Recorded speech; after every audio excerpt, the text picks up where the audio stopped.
once again, our resource person from the BSP, Ma'am Lizette Antonio, and also from the CDA, Attorney Elizabeth Obatonan.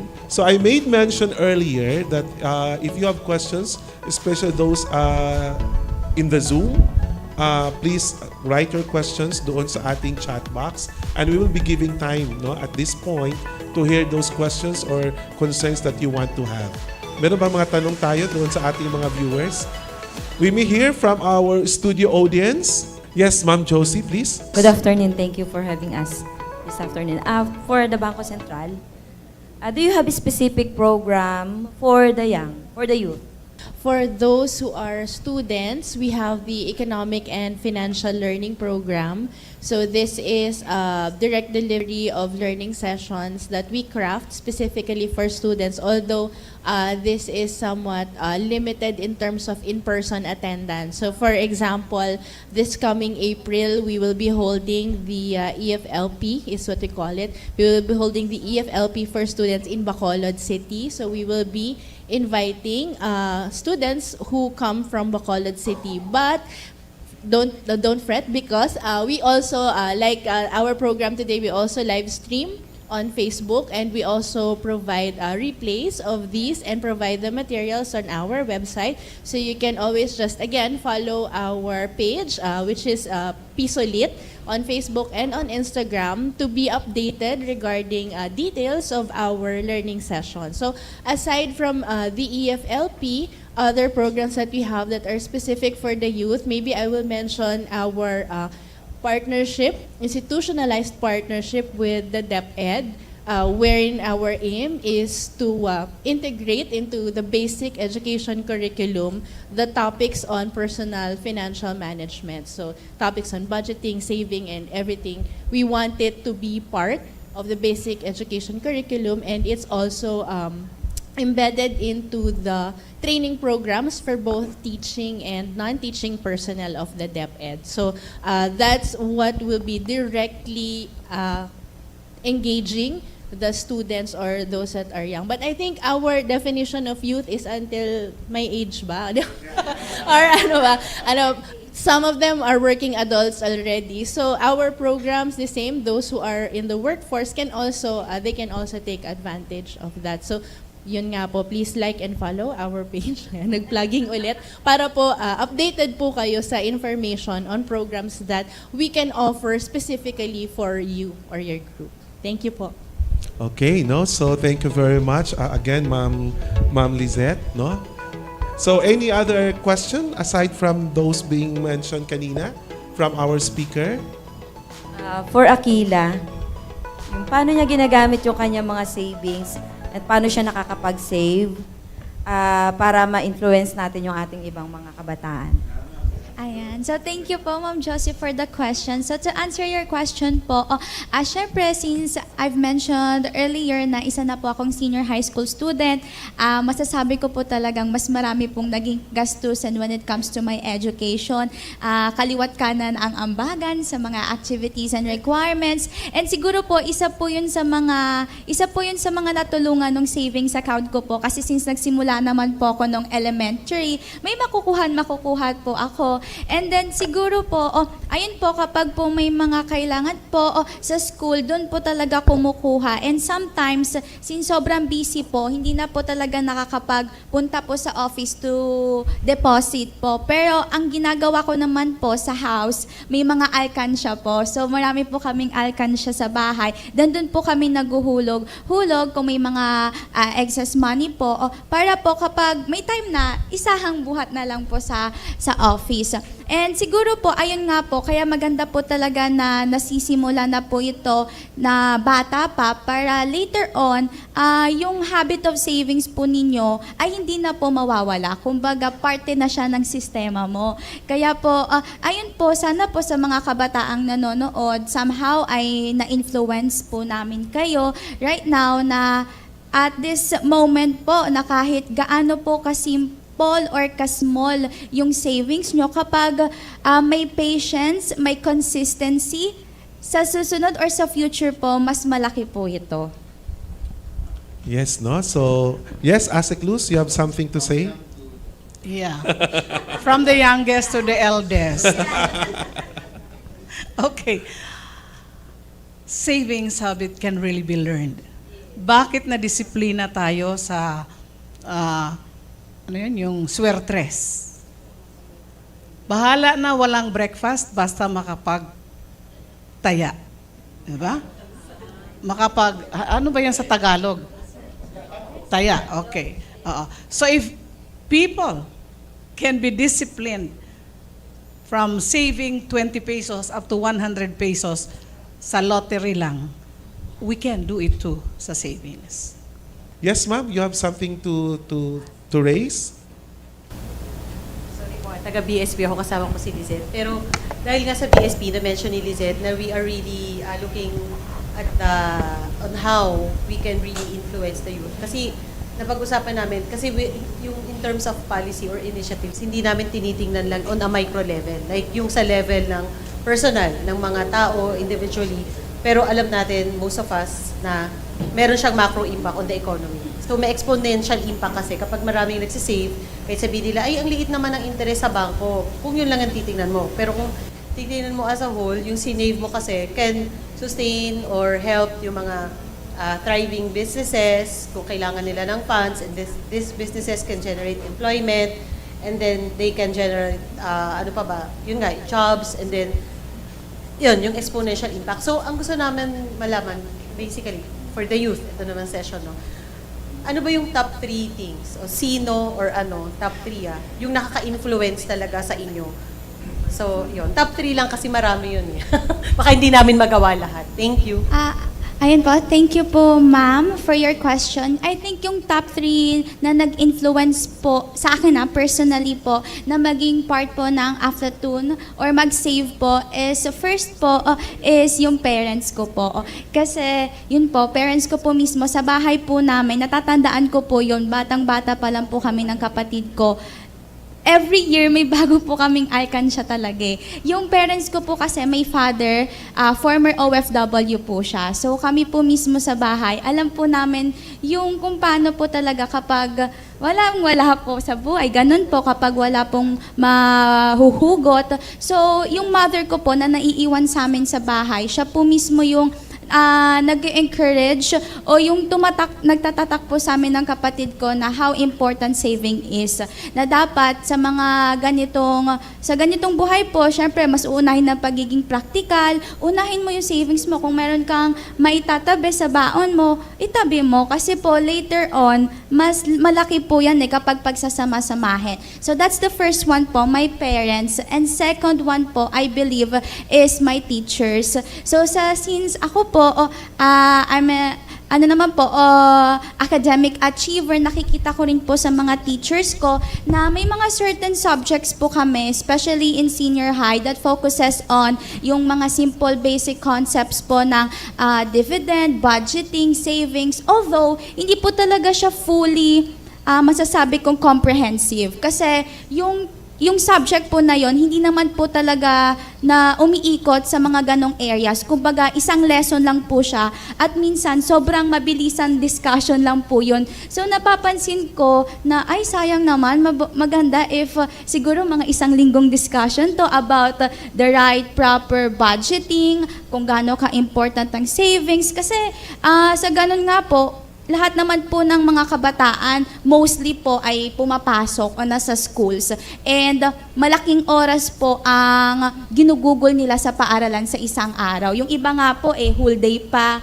Pero ayun po, doon po siguro mas maganda if mag-focus po tayo sa schools, sa educational institutions that we have, especially yun nga po sa DepEd, since I believe isa rin po sila sa pwede po nating maggamit to influence the youth po sa kung ano po ba talaga yung pinapahiwatig ng ating cooperatives at kung gaano nga po ka-important ang savings sa kabataan. And the third one would be the community. Ayan nga po, if yung mga cooperatives po natin in the community will do their parts as well, magiging active po sila, and also mag-iengganyo po ng kabataan to be part of their cooperatives. Maganda po talaga yon na dapat sa bawat cooperatives, I believe, magkaroon ng children and youth program para po masasabi natin na there is a specific program na ang focus po nila ay yung mga kabataan. Since we believe that yung isang cooperative, malaki po ito,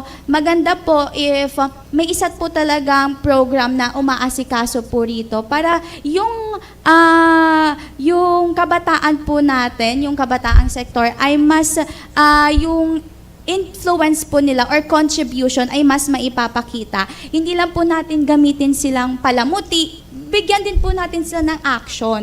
Bigyan po natin sila ng platform in order for them to show their influence and yung mga activities na gusto po nilang ipakita sa community. And ayun po, magkakaroon na po yun ng domino effect kapag yung isa na engganyo sa mga friends niya po, sa classmates, sa families niya po, doon na po, magkakaroon po tayo ng much more empowered and financially secured community. Okay, no? So, talagang very comprehensive ang answer. Parang yung may mga tanong ako nakikita dito, baka nasagot na niya doon sa mga sinabi niya. But then, let's give time, no? Kasi they made an effort to write their comment. I guess this is, I don't know, with the BSP. Is there a fee to be collected in joining this Global Money Financial Literacy? Or is this only applicable to the young only? Ganun ang pagkasabi eh. So, hindi ko na inedit. So, yes, ma'am. We welcome po all ages. Everyone is welcome. And no po, all of the BSP-initiated learning sessions are provided for free. Kayo pa po pakainin namin. As long as may budget. Pero pag wala na, uusap na lang po tayo. Pero the program is for free. It's for everyone. All our materials are available online. Please check our website, www.bsp.gov.ph. You can check our publications there and our materials. And again, also the Facebook page. We have also on YouTube and all of the different platforms. It's all there for the taking. So hopefully po, makatulong po sa inyo at magamit niyo po yan. Yeah, so it's for free because they will just access those sites, no? Yes, ma'am. I'll just read this also, pero baka nasagot na ito kayo ni Aquila. This is for Miss Aquila. What are some effective strategies to help young people develop good savings habits and achieve financial stability? And how do you save? Do you have projects? So, that's it. Okay po, isa po sa mga techniques or strategies ko po in order for me to save is kapag po binibigyan ako ng daily allowance, yung dadalhin ko na lang po sa school, is yung kailangan ko na lang po talaga para hindi po tayo matempt na gumastos ng sobra-sobra sa kinakailangan. And isa rin po yun sa mga best values and practices na naituro po sa amin sa Safe Lab na dapat po may disiplina po tayo. If we have self-discipline, yung matututo po tayo na gumastos lamang dun sa mga kinakailangan at hindi na sa mga unnecessary things, that would really help us po sa kung paano po yung magiging savings habit po natin. And isa pa po sa nakikita ko po, maganda po mag-save kung nakikita nyo po kung ano po yung goals po ninyo. You have to ask yourself first, bakit po ba ako nagsisave? Para po may motivation ka, meron kang kumbaga may magpupush sa'yo kung paano ka po o kung gaano ka kadalas magsisave. If you put it in your system na I am saving to get myself a new laptop, for sure, pagpupursigihin nyo po yun. So, siguro isa po sa mga technique na ginagawa ko na kapag po nagsisave ako, maganda if may reason po tayo kung bakit nagsisave. Let's say, for example, for college, pwede po ayon, or if you want sa family, magkaroon kayo ng trip, ganyan po. And then, yun po, para po maiset nyo po yan sa system nyo. And yung system nyo po, mas kikilos, kumbaga, sa kung ano yung nakikita or mas tumatatak po sa kanya. So, those are the two things I always do po para yung habit po ng pagsisave sa akin ay hindi po mawawala and consistent. Oh, well, very well said again, no? Parang bukas hindi ako gagastos. Na-guilty tuloy ako. Parang hindi ako gagastos, Yusek, no? Pero let us also hear from our studio audience here present, lalo itong mga kabataan natin dito. Having heard those sharing by our resource person, what are the challenges that you face, no? Why you were not able to save, or kung sino man nakapag-save dyan, are you willing to share what have you done, no? So that you were able to accumulate and put savings? Okay, Mike. Ayan. Good afternoon, everyone. I am Maria Lorraine Angela po, the current chairperson of Safe Lab po. So I want to share my experience din po. So, nakapag-save po ako. Sabi nga po, saving without goals isn't saving at all. So, kailangan magsisave tayo na alam natin merong magandang mapupuntahan yung savings natin, na hindi lang siya mapuput into waste. And another thing po sa pagsisave natin is dapat nililimitahan natin yung sa paggastos natin. Dapat ma-decipher natin whether a thing is a need or a want. So, at least, sa sarili natin, alam natin na if ever na gastusin natin ng isang bagay, is alam natin mapupunta ito to something purposeful po and not only to our wants. Ayun lang po. Thank you po. All right, no? Thank you very much. Yes, Yusek. Gusto ko Alex? dagdagan yung sinabi ni Chair. Allowance minus savings equals expenses. Ayan. Yung allowance na re-receive nila sa mga mother and father nila, minus savings kagad, equals expenses. That's the best formula for that, Madam Chair. Yes, no? So maganda yung sinasabi na we have to distinguish between the needs and the wants, no? Na ano ba dapat natin pagagastuhan? The needs or the wants? Okay, no? So there you have it. Now let's have our representatives, no, from our youth here present. They're in the studio. Their key takeaway in the celebration of this Global Money Week 2025. So they want to share their thoughts on this. So let's have first Mr. James Miro A. Fernandez from the Technological Institute of the Philippines, Quezon City, a fourth year taking up AB Political Science. Yes, please. So, good afternoon, everyone. Again, I am James Miko Fernandez, fourth year AB Pol Sci student from TIP QC. So, the key takeaways that I've had in this session, relating it to the conditions of the youth, of myself, of my fellow Gen Zs, is that financial literacy is important, because if I could describe the current conditions that we have as a youth in one word, it would be unpredictable. There is a rising expenses, rising cost of living. Thank you. And the stagnant wages and such.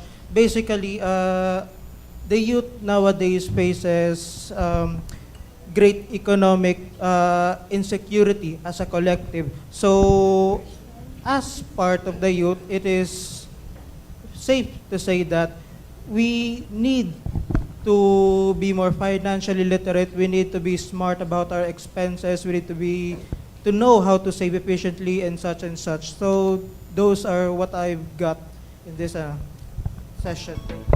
Thank you very much, Mr. James Miro Fernandez.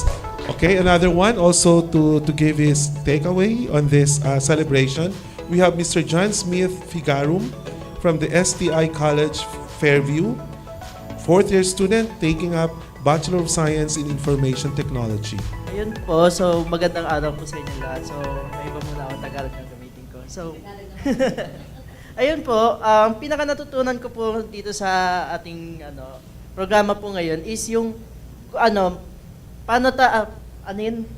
paano tayo magiging disiplinado po sa paggastos po ng ating pera. Kasi sabi nga niya po kanina, syempre 'di ba, kailangan natin mag-ipon kasi nga tumataas sa mga bilihin, yun nga yung inflation niya po. Tsaka yung inexplain din po ni Yusik Raquel po kanina na yung allowance minus savings is equal to expenses. So dapat hanggang doon lang po yung natin, yung limit natin, 'di ba?